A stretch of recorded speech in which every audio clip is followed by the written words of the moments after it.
Buletin Didik 19 Februari bersama saya Zaiti Zubair. Assalamualaikum dan salam sejahtera. Bermula esok hingga 15 Mac, 403,637 calon akan menduduki peperiksaan bertulis CJ Pelajaran Malaysia SPM 2022. Dengan tempoh kurang 12 jam sahaja lagi, tumpuan kebanyakan calon ketika ini lebih kepada persediaan mental dan fizikal sebelum menempuh perjuangan besar. Bagi calon SPM Sekolah Menengah Kebangsaan Agama Ma'had Hamidiah di Kajang Selangor, persediaan akhir lebih menjurus dari segi rohani di mana mereka mengambil masa untuk berlapang dada dengan memohon restu daripada ibu bapa dan guru-guru. Berkesempatan membantu guru-guru dalam mempersiapkan Dewan Peperiksaan di sekolah, calon SPM Nabiha Zaharah berpendapat hubungan tersebut perlu dijaga bagi memperoleh ketenangan menjawab peperiksaan nanti. Persediaan pada masa sekarang adalah saya memperbanyakkan lagi latihan daripada guru-guru, terutamanya latihan percubaan yang kami telah lakukan sebelum ini daripada semua negeri. Selain itu dari segi rohani, macam biasa kita perlulah menjagakan hubungan di antara Allah, Tuhan dan juga guru-guru, rakan-rakan ibu bapa terutamanya juga. Aspek rohani turut menjadi keutamaan seorang lagi calon SPM, Muhammad Amar Bahar, yang menjadikan bangun awal pagi sebagai rutin harian menjelang peperiksaan untuk menunaikan solat sunat. Kerana ketika itu, itulah waktu yang paling sesuai untuk kita mengadu kepada Allah tentang apa permasalahan kita, tentang beberapa subjek yang mungkin kita belum kuasai atau bab-bab yang kita rasa susah nak faham, susah untuk kita catch up. Jadi pada ketika itu kita doa kepada Allah supaya kita dipermudahkan. Manakala SMK Datuk Haji Abdul Wahab di Sungai Siput Perak mengutamakan kelas tambahan, sesi motivasi dan bengkel-bengkel mata pelajaran pada saat-saat akhir ini. Pengetuanya, Zaini Mak Saman berkata, ia secara tidak langsung menaikkan lagi semangat pelajar. Dari segi pelajar pula, pelajar juga kami telah sentiasa memberi peringatan dan secara keseluruhannya di saat akhir mereka cukup bersedia untuk menghadapi peperiksaan, termasuk jugalah daripada pelajar-pelajar yang kelas akhir. Kalau di SMK Datuk Haji Abdul Wahab ni, pelajarnya kebanyakannya kalau kelas hujung tu, diorang banyaknya tidak hadir ke sekolah kerana bekerja. Tapi bila di saat akhir ini ada nampak perubahan yang positif yang mereka tunjukkan dan mereka hadir setiap kali kelas ujian-ujian yang kami buat. Seramai 135 calon bakal menduduki SPM di sekolah ini.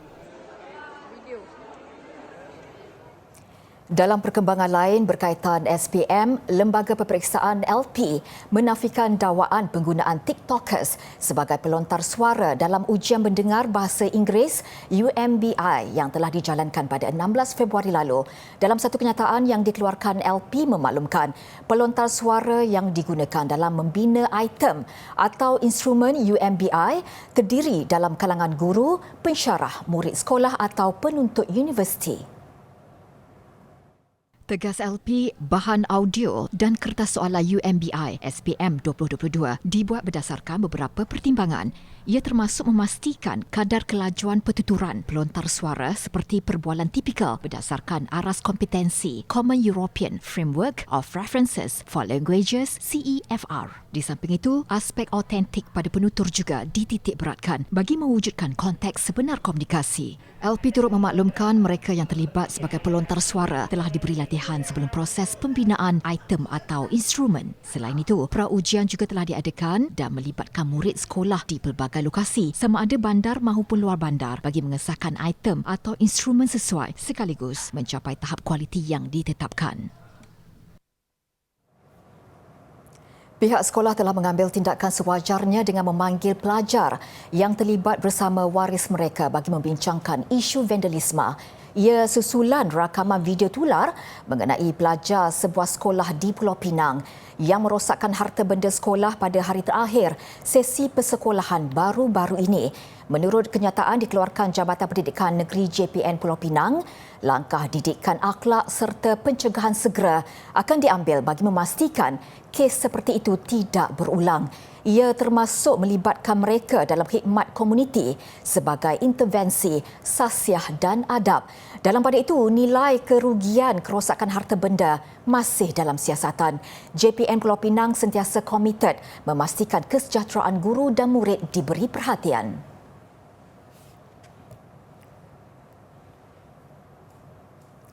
Pengorbanan seorang yang bergelar pendidik tidak akan pernah terbalas. Justru tidak hairanlah apabila tiba hari terakhirnya menabur khidmat selepas berpuluh tahun bergelumang dalam dunia pendidikan, penghargaan besar pasti menanti. Demikian dialami bekas guru besar Sekolah Kebangsaan Jalan 4, Bandar Baru Bangi, Selangor, Ainun Muhammad Salihuddin melalui majlis meranum kasih menggalung budi. Lebih mesra dengan panggilan Puan Ainun, perkhidmatannya selama 38 tahun diraikan dengan penuh meriah dan gilang gemilang. Kehadirannya pada hari terakhir diiringi oleh paluan kompang dari wakil murid-murid sekolah berkenaan.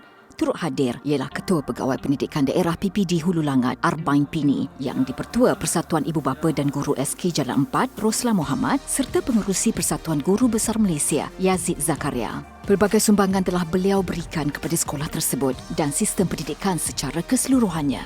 Ia termasuk menjalin kerjasama dengan sekolah-sekolah dari luar negara seperti Indonesia, Thailand, Brunei, Singapura dan Jepun melalui program pertukaran pelajar, program jaringan serta pertandingan peringkat antarabangsa. Sedih sebenarnya meninggalkan sekolah yang sangat saya sayangi ini.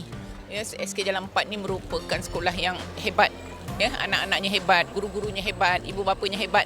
Ya, jadi kita sama-sama hebat, kita mencemerlangkan sekolah dan kita menjadi contoh kepada sekolah-sekolah di sekitar juga. Kami banyak menerima, mendapat anugerah, dapat memenangi pelbagai pertandingan. Ya, kita merupakan Johan Sekolah Hijau peringkat negeri Selangor dan juga merupakan Johan Sekolah Lestari, pengurusan terbaik Sekolah Lestari peringkat kebangsaan. Puan Ainun juga merupakan pencetus program track yang dikendalikan sepenuhnya oleh ibu bapa bagi membantu guru membimbing anak-anak yang masih tidak menguasai 3M iaitu membaca, menulis dan mengira. Majlis turut diserikan dengan persembahan daripada warga guru dan murid-murid sekolah. Berkongsi rahsia sebagai seorang pemimpin mahupun guru, Puan Ainun berkata, kunci utama ialah keikhlasan seseorang individu itu dalam melakukan sesuatu pekerjaan, terutama dalam bidang pendidikan. Kita sama-sama membantu, ya, sama-sama saling melengkapi. Ya, saya saling melengkapi guru dan ibu bapa. Ya, saya haraplah SK Jalan 4 terus kekal cemerlang di pesada pendidikan kebangsaan dan juga antarabangsa, insya-Allah.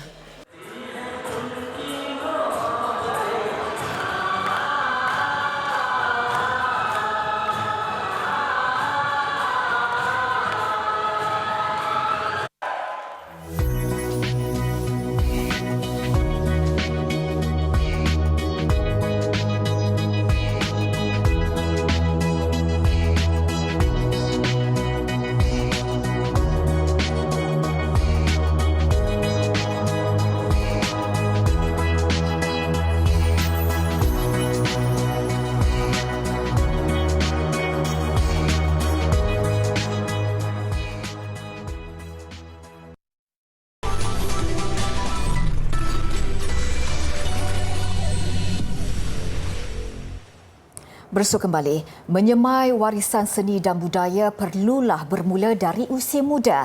Menyedari kepentingan itu, Kolej Vocational Gombak Selangor menubuhkan pasukan tarian tradisionalnya sendiri sejak 2019. Pasukan itu akan tampil menunjukkan kehebatan mereka di pertandingan tarian rampayan tradisional Piala Pengarah BPL-TV peringkat kebangsaan yang bakal berlangsung esok. Laporan ini memenuhi segmen aktiviti untuk minggu ini. Timbalan Pengarah Akademik KV Gombak, Rosman Abdul Aziz berkata, penubuhan pasukan tarian itu bertujuan meningkatkan keyakinan pelajar selain mahu memupuk nilai-nilai murni dalam diri setiap warga kolej. Kami menubuhkan pasukan tarian ini apabila kami untuk menjadikan ianya satu kebitaraan untuk kolej kami. Itu niche area kami. Dan kami juga melihat bahawa ianya untuk membina atau menyemai jati diri pelajar terhadap kesenian, kebudayaan kita lah, khususnya orang Melayu dan umumnya bangsa Malaysia.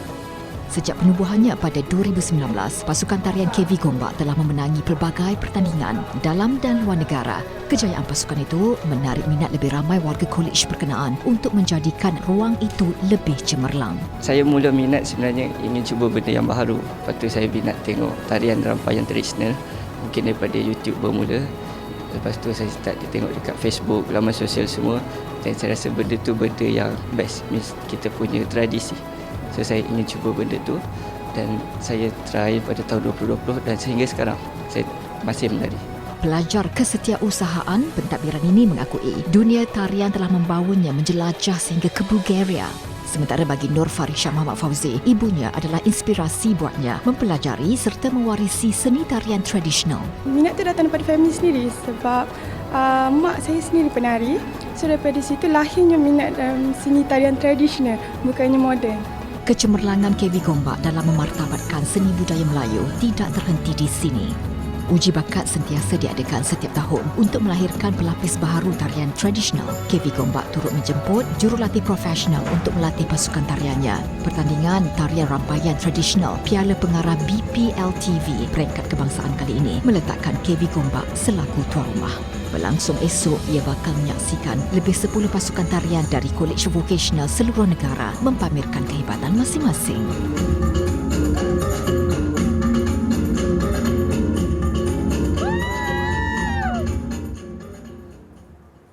Mahu membela ikan tetapi risau airnya cepat keruh dan berbau. Masalah itu menjadi titik mula untuk menghasilkan penapis air berkonsepkan kelestarian. Itu hasil inovasi sekumpulan pelajar tingkatan 4 Sekolah Menengah Kebangsaan Mata Air di Perlis. Projek itu diusahakan 3 pelajar di bawah bimbingan Guru Kanan Sains dan Matematik Sekolah Cikgu Zurida Othman. Ia dihasilkan pada Ogos tahun lalu dan digunakan di kolam hiasan dan akuarium ikan sekolah.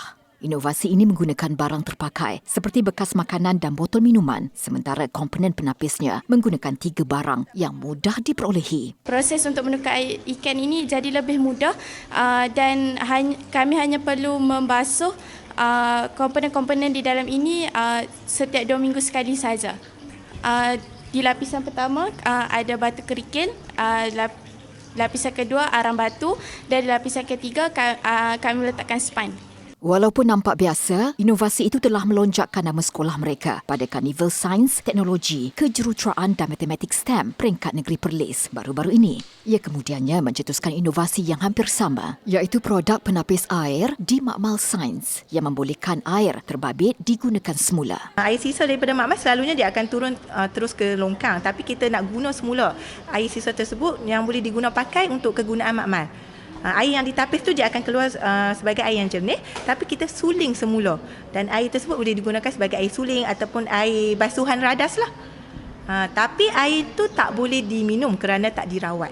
Perancangan seterusnya adalah menambah baik penapis air kolam menggunakan tenaga solar berbanding ketika ini masih bergantung kepada bekalan elektrik. Sekolah turut merancang mencipta penapis air ketiga yang khusus untuk air minuman. Kita akan melihat teknik pernafasan yang tidak boleh dilakukan ketika menyanyi. Okey, yang pertama, nafas itu diambil dari hidung dan dikeluarkan dari hidung juga. Seterusnya kita akan melihat pernafasan yang diambil dari mulut dan dikeluarkan dari mulut juga. Jadi, kedua-dua ini ialah teknik pernafasan yang tidak benar. Oleh itu, saya akan menerangkan teknik pernafasan yang sebenar. Teknik pernafasan yang sebenar ialah semestinya kita mengambil pernafasan tersebut daripada hidung dan kita keluarkan daripada mulut. Seterusnya, untuk kita mengenal pasti teknik pernafasan itu menjadi atau tidak, kita harus meletakkan tapak tangan kita di atas perut supaya kita boleh lihat pergerakan perut kita. Okey? Boleh kita saksikan bersama-sama. Okey, kita ambil nafas melalui hidung dan keluarkan melalui mulut. Boleh semua? Okey, ready? 1, 2, go. Lagi sekali. 3, go.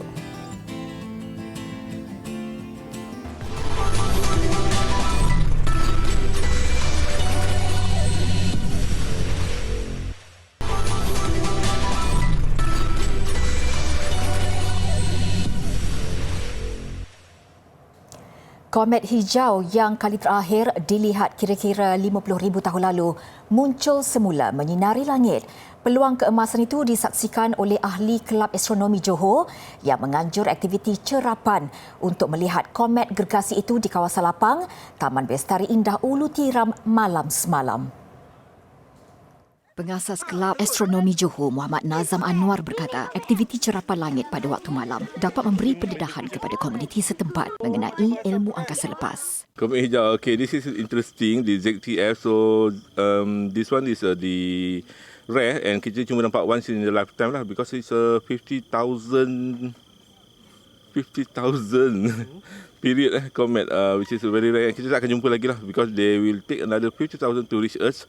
And this is the opportunity lah. Even right now, kalau sesiapa yang berkesempatan kan boleh sama-sama untuk tengok sekali komet yang sangat cantik. Kira-kira 30 komuniti setempat terdiri daripada pelajar sekolah rendah dan menengah teruja melihat komet berkenaan melalui teleskop antara jam 8.30 hingga 10 malam. Untuk musim dan hari ini, kita boleh dapat cerap, kalau langit cerah, kita boleh cerap buruj belantik. Dan juga yang paling terkini sekarang, paling viral sekarang adalah komet E2022.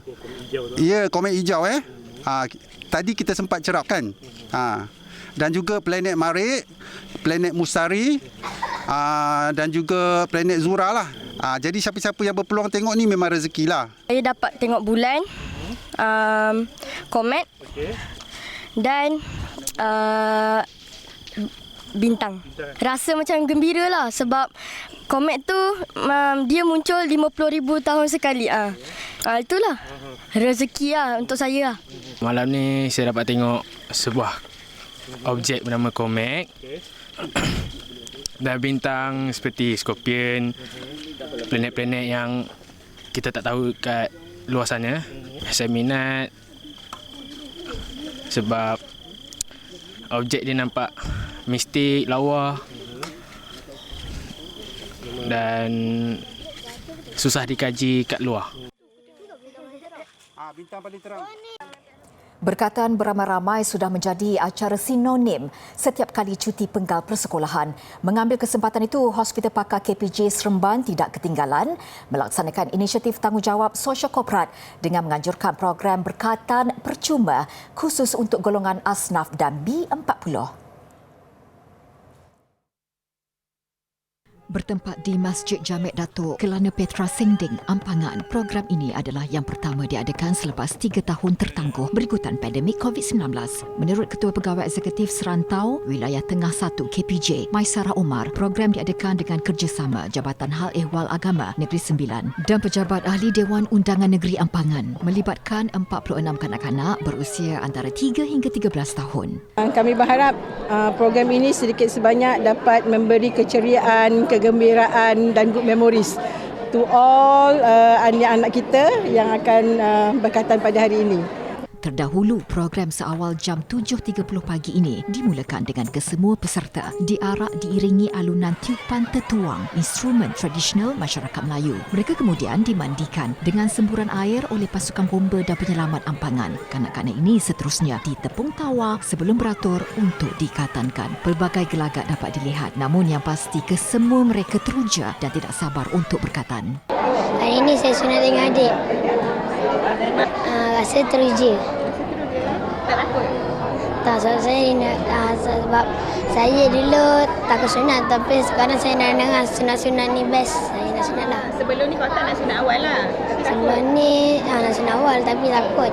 Lepas tu terasa lah macam nak sunat. Sunat ni seronok? Seronok. Seronok sebab apa? Sebab dapat sunat.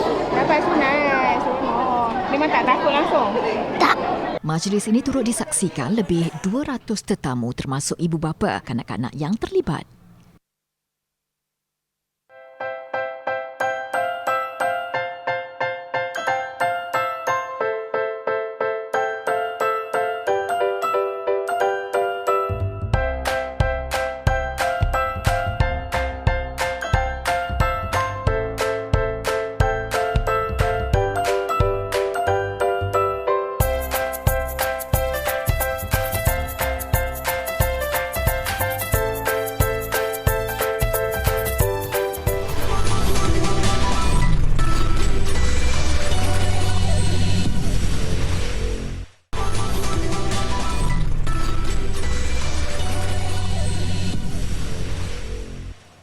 Liga Hoki Malaysia, kedudukan dua tangga teratas terus menyaksikan persaingan sengit pasukan hoki Terengganu THT dan Maybank yang kini terikat 13 mata.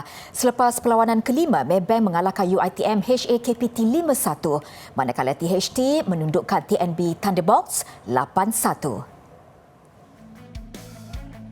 THT beraksi di halaman sendiri. Stadium Hoki Batu Buruk menentang TNB Thunderbolts. Berakhir suku pertama, THT yang dalam misi mempertahankan kejuaraan mendahului 2-0. Kedua-dua gol padang itu menerusi pemain kebangsaan Muhammad Marhan Muhammad Jalil minit ke-8 dan Shelo Silverias minit ke-13. Suku kedua, TNB berjaya merapatkan jurang melalui gol padang Akmal Azaman minit ke-21.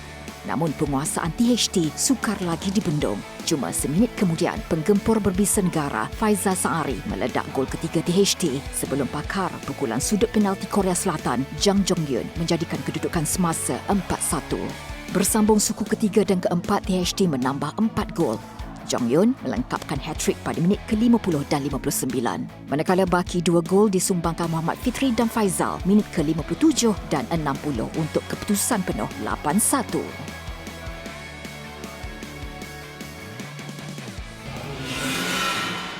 Sementara itu dalam aksi Liga Premier Futsal Malaysia, Selangor Match membuka tirai saingan kumpulan B mengalahkan pendatang baru PFA Odin Sarawak. Beraksi di Kompleks Sukan Negara Panasonic Shah Alam, tuan rumah Selesa mendahului 4-0. Bermula dengan jaringan Matthias Vasconcelos Silva seawal minit ke-6. Juara bertahan itu menggandakan kedudukan menerusi Aidil Syahril minit ke-20. Selangor menyumbat 2 gol pantas dalam tempoh 2 minit menerusi Aidil Izwan minit ke-30. Disusuli gol keempat Bukhari Samsudin 2 minit kemudian. Seminit berselang, PFA Odin Sarawak cuba bersaing menerusi jaringan Georgie King Gladys. Namun jaringan sendiri Wan Nur Azhar Wan Ahmad minit ke-37 nyata merencat kebangkitan pasukan pelawat. Tamat perlawanan, Selangor Match 5, PFA Odin Sarawak 1.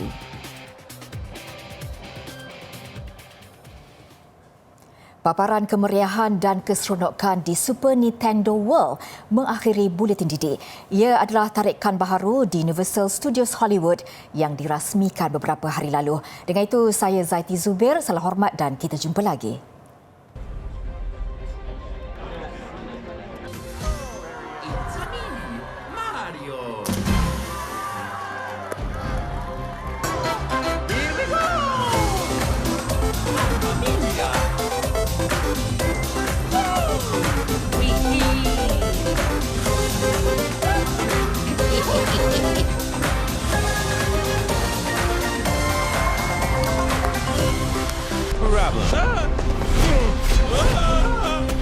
Yes! Come on, Mario! Our big adventure begins now! Get it up, get it up, get it up!